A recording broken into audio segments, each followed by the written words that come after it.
I really wish I could travel over there to the red wool. Let's see if this machine is gonna help me. I'm waiting. Nice, that was pretty fast. So this is an ender pearl stasis chamber that has some ender pearls inside it, and that can help me teleport around in Minecraft survival. So this isn't a normal ender pearl stasis chamber. As you might have seen, there are multiple ender pearls in here stored away, so we can teleport as often as we like as long as we have more ender pearls in here. I'm going to show you in a block by block tutorial right now how to build this thing once I've teleported back to the blue wool. Here we are again. All I had to do was send the redstone signal along this line into this machine, and that triggered the ender pearl that was waiting here. If you don't want to follow a block by block tutorial, there's also a world download in the description, so you can look for yourself how everything works. To start it off, we need a row of soul sand.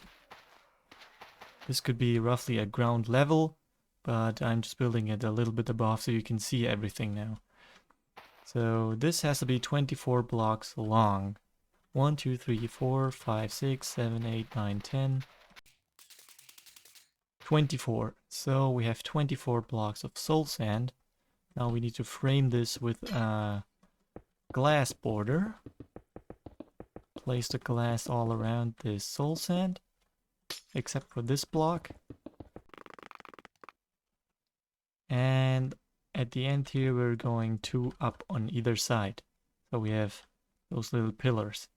So this is going to be the end where the ender pearls are going to drop out, and you will be teleported to this location right here. So when you build it, plan it out so you land at the position where you want it. Now place 2 signs in here to keep the water in that's gonna go in here later, and place 24 dispensers along this glass border. Okay, so I made that.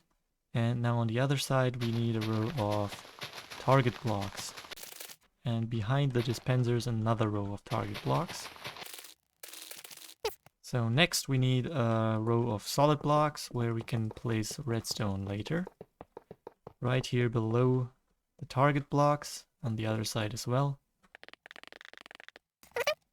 In the next step we need a temporary block right here next to the sign, on the first position so to speak. And now insert trapdoors. You have to be facing this way while placing the trapdoors, because this affects the way the trapdoors are opening, and all the trapdoors have to be opening in the same way in this direction. Now when you've reached the end, place 1 glass block to close it off, and go back to your temporary block and destroy it. Now take a slime block and place it on top of the first trapdoor. From here on out we can count 1, 2, 3, 4, 5, 6, 7, 8, 9, 10, 11, 12. On the 12th block we place another slime block, and then we count again 1, 2, 3, 4, 5, 6, 7, 8, 9, 10, 11, 12.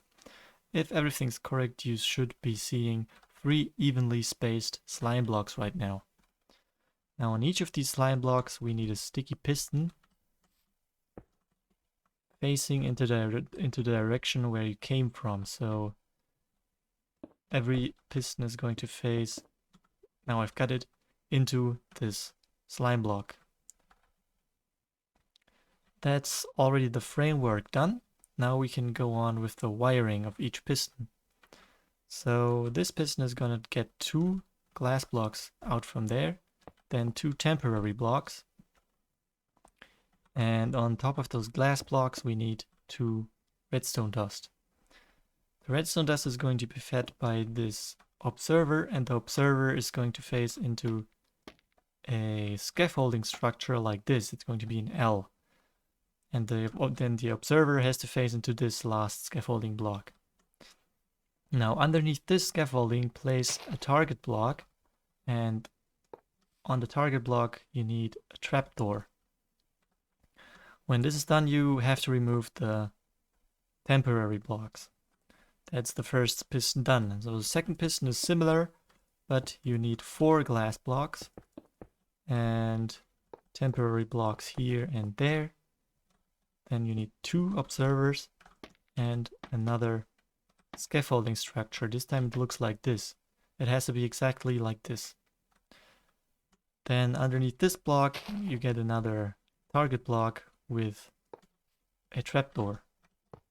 Now you have to remove the temporary blocks again. And on the last piston it's the same, except we need 5 blocks wide of glass here.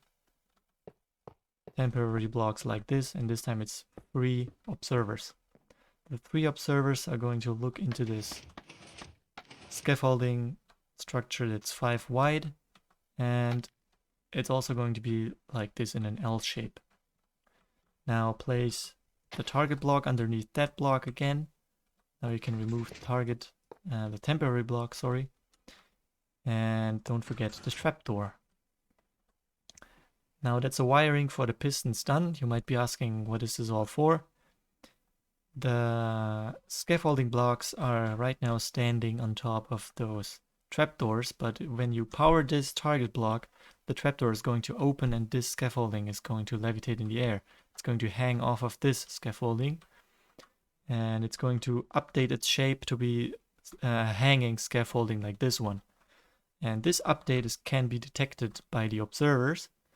And the special thing about this update is it's going to propagate through the entire scaffolding structure, tick by tick. So in the first tick, this one is updated, and this one, and so on. It's going to propagate through the entire scaffolding.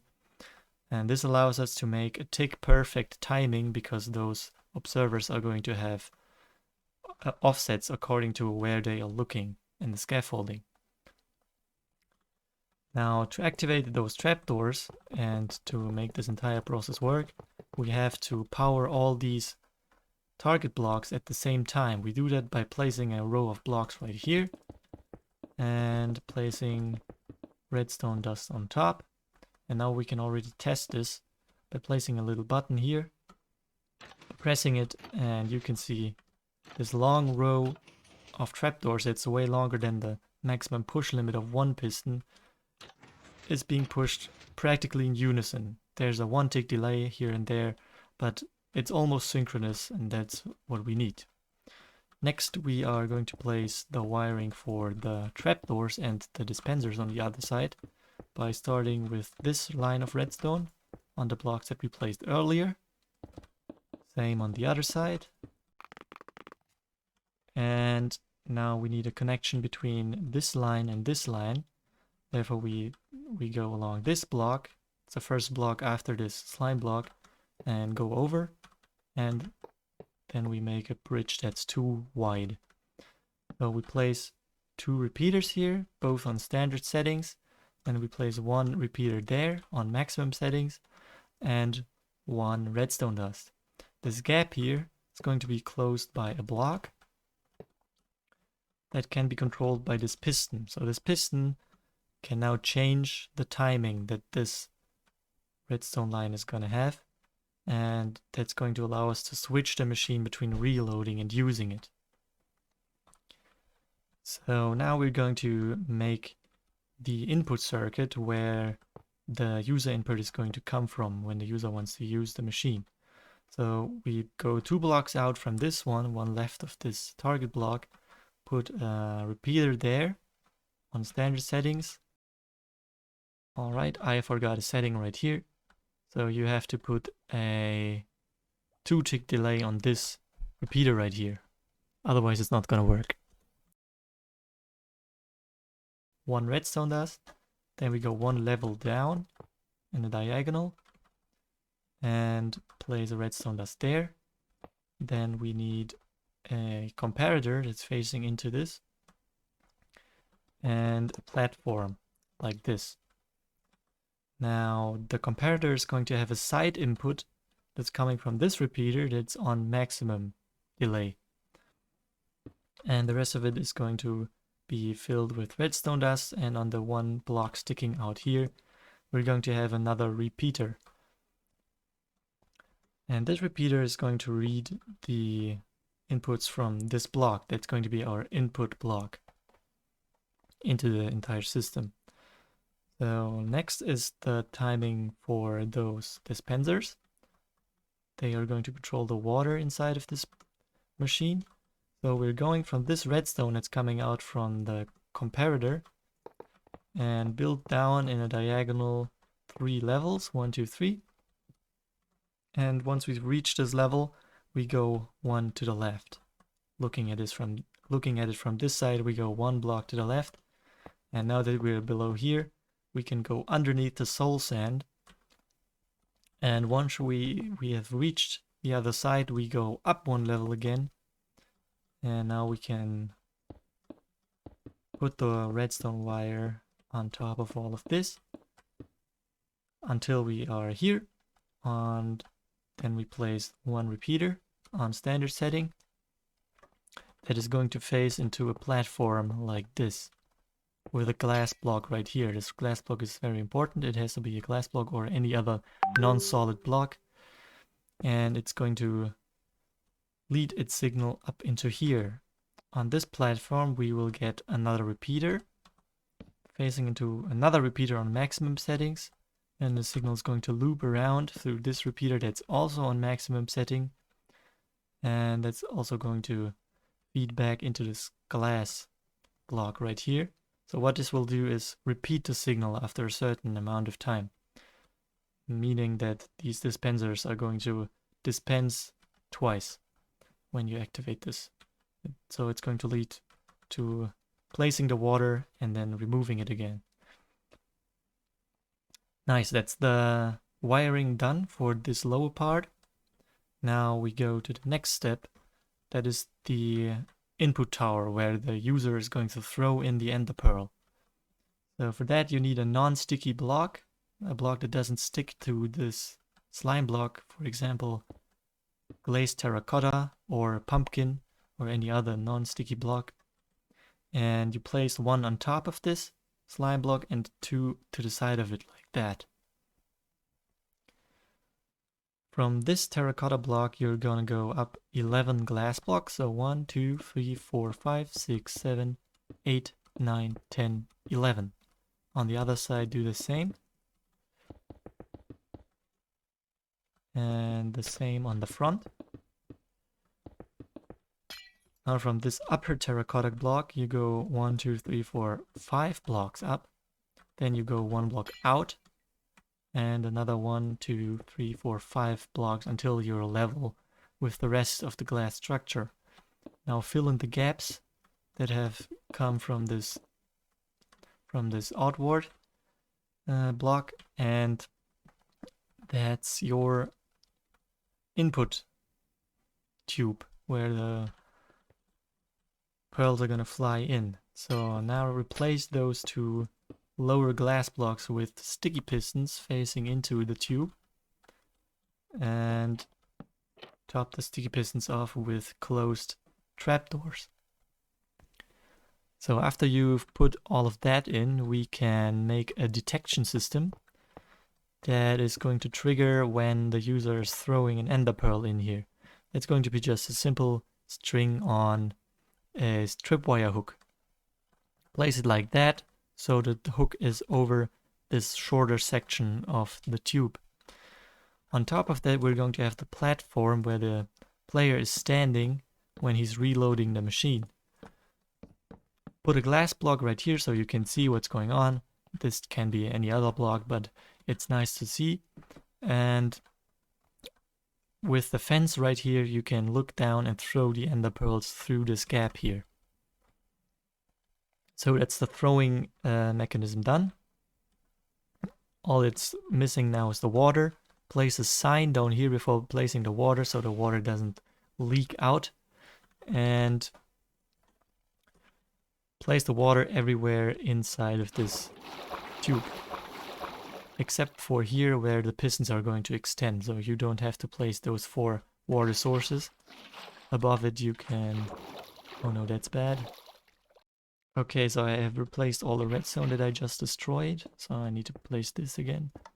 Okay, so I have all the water in place now, which means the drop-in pool is finished, and we can go to the next step. The next step is going to be the wiring of this. The signal is going to come from this tripwire hook, and it's going to read from below here. It's going to connect, and with a stair-like structure like this, going to trigger the pistons right here. So this is timed so that when you flow this in, the piston is going to push the ender pearl so it aligns with the machine down here. So now from this block on, we take the signal in down 3 more blocks, so we have a total of 4 diagonal blocks, and here we build a little corner that's turning towards the machinery down there. On the first block of the corner we get a fully charged repeater, then we get a standard repeater and fill it all up with redstone dust. And this repeater is going to phase into this solid block right here, and the redstone dust is going to read the block from above like this, so you need 1 block gap with a redstone dust inside, and then you go 1 block out, and from there on you can just go down diagonally until you hit the input block that we've placed earlier. So now you know everything's aligned correctly and you can go on with the build. So that's actually all that we need for the input system. What's missing now is a little bit of water right here. We need to get into this tunnel and place water every space we see. So every single space here needs to be a water source block, otherwise it won't work. So I'm particularly careful to get every spot, even this one. Okay, so now I've placed water everywhere, and now we need to go ahead and place a bucket inside every single one of these dispensers. You can do that earlier as well, but I forgot it earlier, so I'm gonna do it now.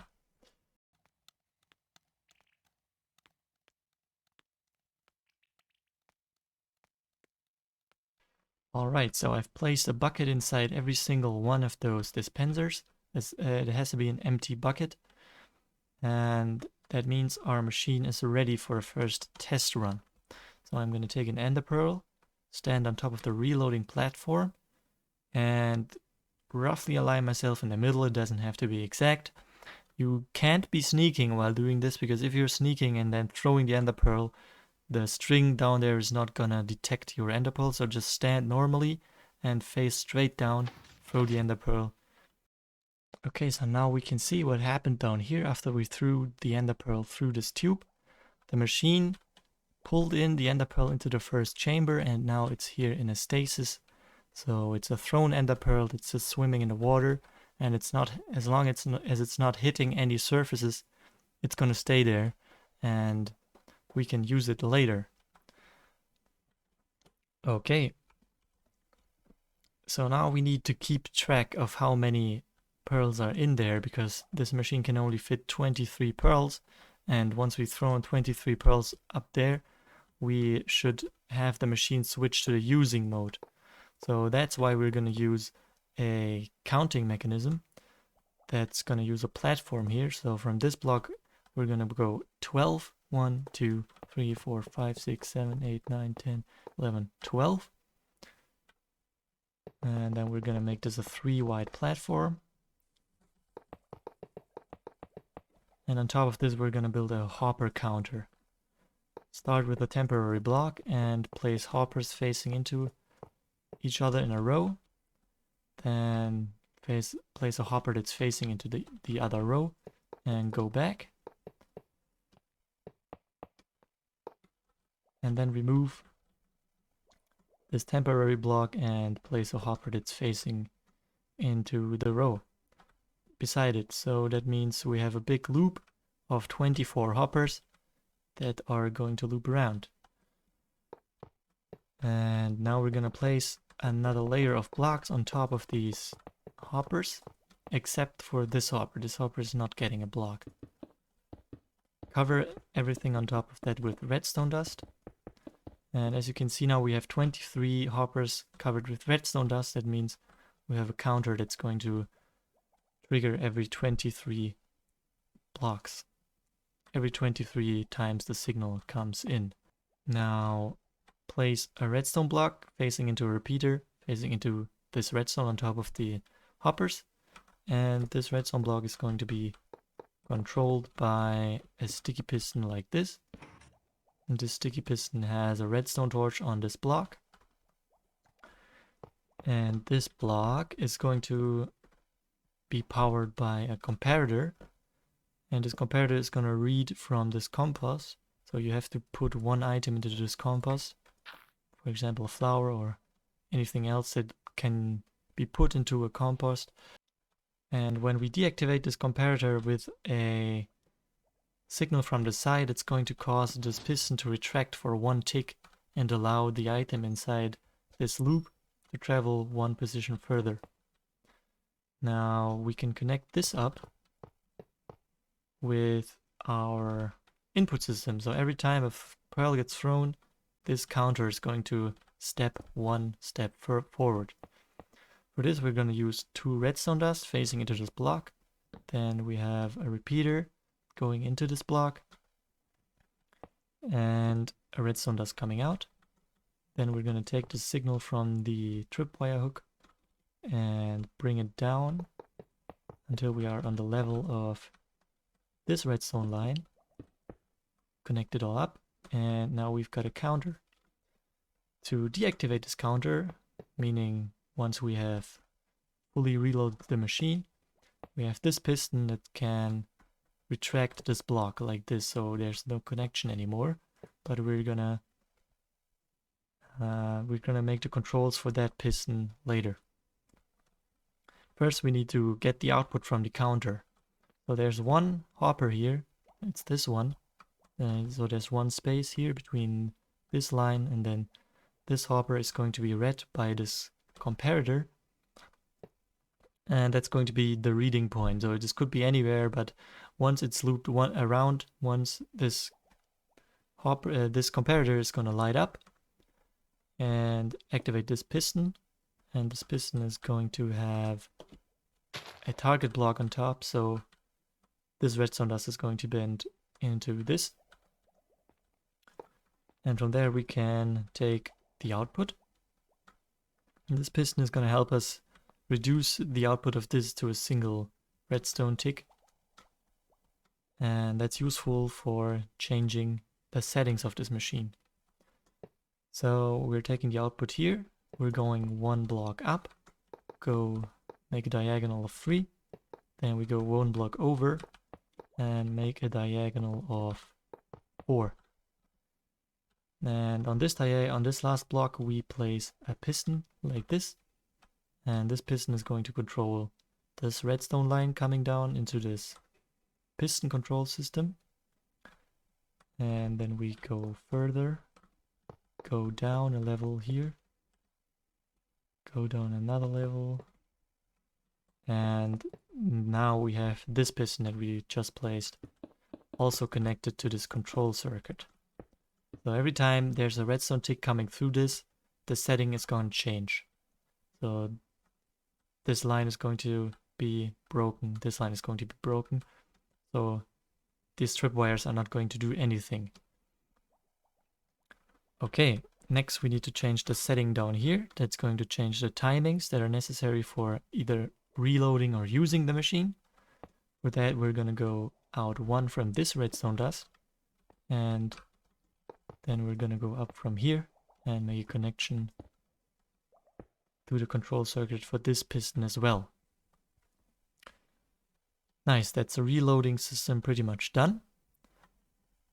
And next up we have the using system. So we need an input for using the machine. We're doing that by having another redstone line here. And this redstone line is gonna come from here, run all the way here. And now place a solid block on top of this redstone to prevent the connection that has formed there. Now make a gap and have this block above it, and have a piston on top of this block. And as you might already guess, that is the control piston that's going to activate the using mode of this machine. Now have a repeater going into this block. This block isn't there right now, but it might be in the future. And place a redstone dust with a block on top here to prevent a connection there. And from there we can go down into the underground or wherever you want to put your long distance redstone line. Okay, I'm gonna stop this right here because we're gonna need something similar over here. This one is going to be the line that is activating the piston circuit. That is pushing and pulling the trapdoors. And we need 3 blocks like this here with a block here. So this block is actually not there, it's just temporary. And another control piston that's going to change the setting on this connection. To connect this control piston, we're just taking the signal from here and wire it up.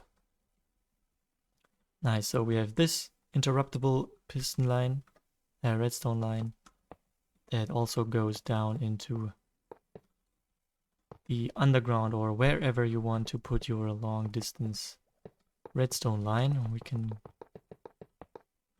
connect them. So this is the path where your redstone signal is going to come in and activate the machine. For example, from over there, you could put the redstone line all the way in here. We're just going to build a little example here that is going to be such a station that that helps you teleport to your endostasis chamber. Place some repeaters so the signal doesn't die out.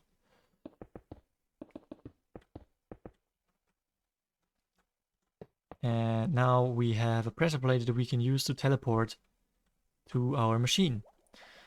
Now we build the landing platform. So I'm gonna just build something not too pretty. This is a technical video, so I'm not gonna go into detail here. But what you need is this block right here, this one. That's gonna be the block where the piston is gonna push the ender pearl into. Otherwise the pearl could fly out and just land over there somewhere. And sometimes the pearl even flies through this gap. To prevent this, we just place a closed trapdoor on the ceiling there. So nice. This is pretty much it. All I have left now is showing you how this actually works. I'm going to use carpet mod to slow down the game so you can see how everything is working down there. I'll be right back. Okay, so I've slowed down the game to a tick rate of 2 per second using carpet mod. And now I can show you in slow motion what's happening when I'm throwing an ender pearl in here. Okay, I'm getting teleported down here so I can see. And the ender pearl is coming down. It's entering the water. The water is being sucked away by the dispenser in the exactly right moment. Then the trapdoor is going to extend. The trapdoor is going to open. Then the trapdoor is going to retract, pulling the ender pearl with it. And then the trapdoor is going to close again. So what we have now is ender pearl in stasis mode. Okay, so the game is running at normal speed now again. I'm going to remove that one ender pearl with a command. And now we have to prime our counter. So the counter is needs one single item that's inside there. We're going to put it there. And because we put that there now, the machine has switched from using mode into reload mode because we built it in reload mode. I'm sorry, it switched from reload mode into using mode because we built it in reload mode. And that means if we want to reload now, we have to reprime the timer. So take the item out, put it back in. Now we are in reload mode. So all the blocks that complete those redstone lines for reloading are now in place. And the blocks that are needed for using the machine are moved out of place. So now I can stand up here and throw in the ender pearls one at a time. You need to be a little slow. You have to find your own rhythm with this. If you're too fast, it might happen that you get teleported into the machine, which isn't too bad because you can always get out without breaking anything. But that's going to mess up your counting and you're going to have empty chambers. So you're going to want to be a little slower. For some reason I just got teleported. Oh right, I forgot that I have these command blocks from earlier. Okay, so I'm going to throw in the ender pearls now until we have all 23 slots filled. You can base your rhythm off of the redstone that's blinking down there, so you will have it down after a few times. Just don't do it too fast.